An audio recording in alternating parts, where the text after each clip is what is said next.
Bismillahirrahmanirrahim. Assalamualaikum warahmatullahi wabarakatuh. Perkenalkan, nama saya Nurdi Ansah, NPM 1921020573 dari kelas K Prodi Hukum Tata Negara. Di sini saya akan menganalisis tentang sistem politik di Indonesia. Tugas ini untuk memenuhi tugas yang diberikan oleh Bapak Franky MSI. Sebagaimana telah kita ketahui, sistem politik Indonesia adalah kumpulan atau keseluruhan berbagai kegiatan dalam negara Indonesia yang berkaitan dengan kepentingan umum, termasuk proses penentuan tujuan, upaya mewujudkan tujuan, pengambilan keputusan, seleksi, dan penyusunan skala prioritasnya. Banyak faktor yang dapat mengaruhi sistem politik Indonesia, di antaranya yaitu faktor lingkungan, faktor sosial budaya, dan kondisi ekonomi suatu negara. Dan di sini dapat kita ambil contoh sistem politik Indonesia dalam kasus dana bansos yang tak kunjung usai. Di penghujung tahun 2020 yang lalu, masyarakat Indonesia dihadapkan pada dua kenyataan yang pahit. Di satu sisi, kasus penularan COVID-19 makin meningkat.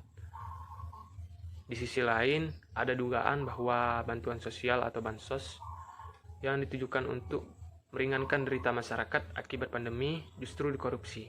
Dan salah satu tersangkanya saat itu yaitu Menteri Sosial Juliari Batubara. Berbagai laporan dugaan penyelewengan bansos pandemi juga telah diterima oleh aparat penegak hukum di berbagai daerah di Indonesia. Sebelum kasus korupsi bansos COVID-19, sudah banyak sebenarnya kasus korupsi bansos terjadi, terutama di level pemerintah daerah. Ini menunjukkan adanya permasalahan struktural dalam pengelolaan dana yang rawan politisasi dalam korupsi ini. Masalah dalam pengelolaan bansos merujuk pada peraturan yang berlaku.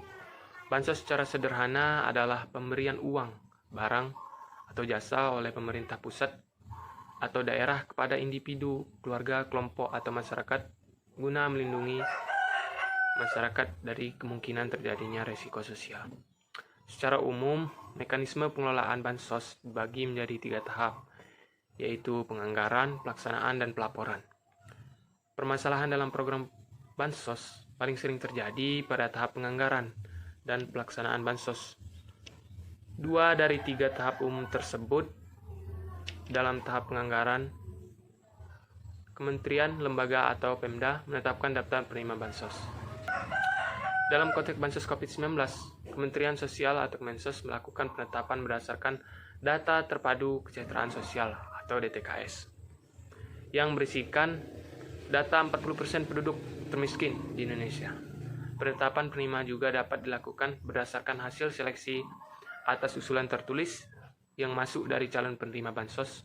Ini umumnya berlaku di Pemda untuk bansos berbentuk barang atau jasa. Masalah yang pertama terjadi pada akurasi data acuan penetapan penerima bansos. Kementerian Sosial sendiri mengaku bahwa DTKS terakhir diperbarui secara masif pada tahun 2015.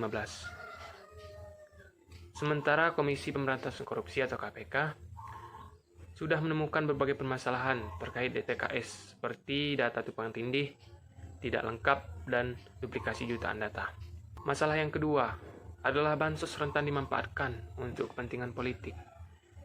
Ketidakakuratan data ditambah kewenangan kepala daerah yang besar dalam penentuan penerimaan bansos mendorong kolusi terjadi dalam pembagian bansos. Bansos dibagi berdasarkan pertimbangan politik dan elektoral ketimbang kebutuhan nyata masyarakat.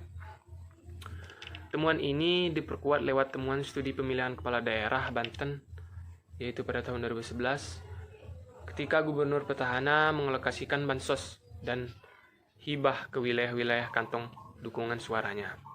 Pada tahap penyaluran, bansos dalam bentuk uang diberikan secara tunai maupun lewat transfer ke rekening bank penerima bansos atau bank penyalur. Masalah ketiga, pelaksanaan bansos adalah korupsi pengadaan.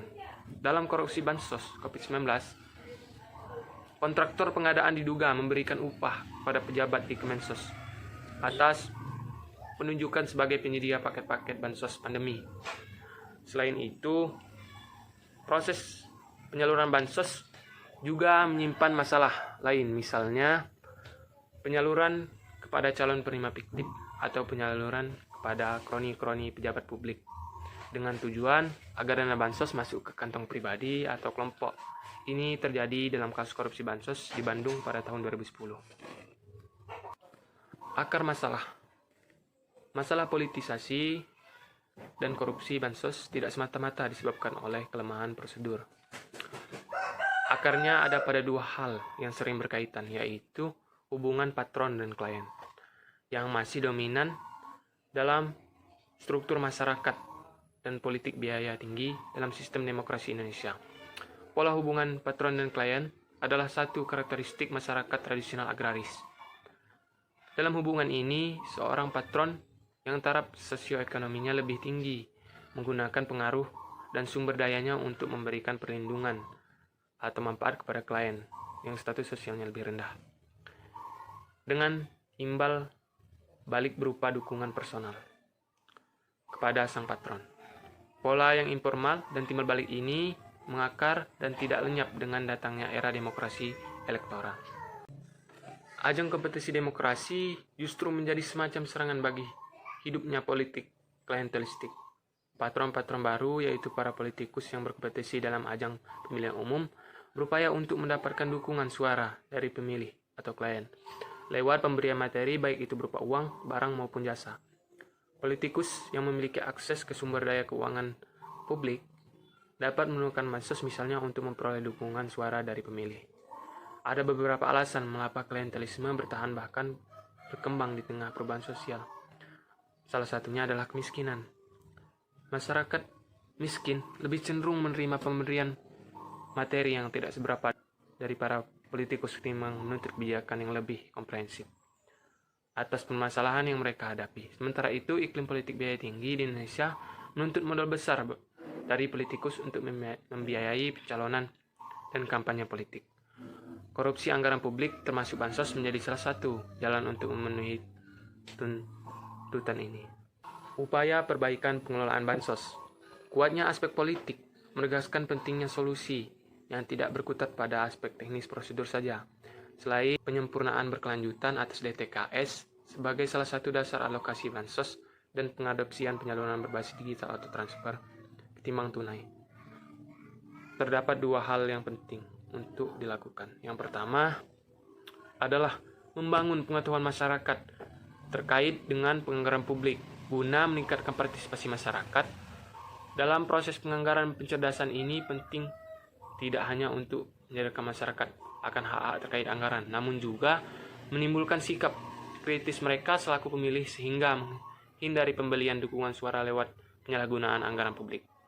Masyarakat perlu diajak turut serta mengawal anggaran publik lewat inisiatif seperti citizen audit yang memungkinkan masyarakat terlibat dalam proses pemeriksaan keuangan negara yang dilakukan oleh lembaga pemeriksaan negara. Dan yang kedua, perlu adanya serius untuk menciptakan sistem pemilihan politik yang efektif, transparan, dan akuntabel, sehingga penyalahgunaan anggaran untuk membiayai kegiatan politik dapat diminimalisir.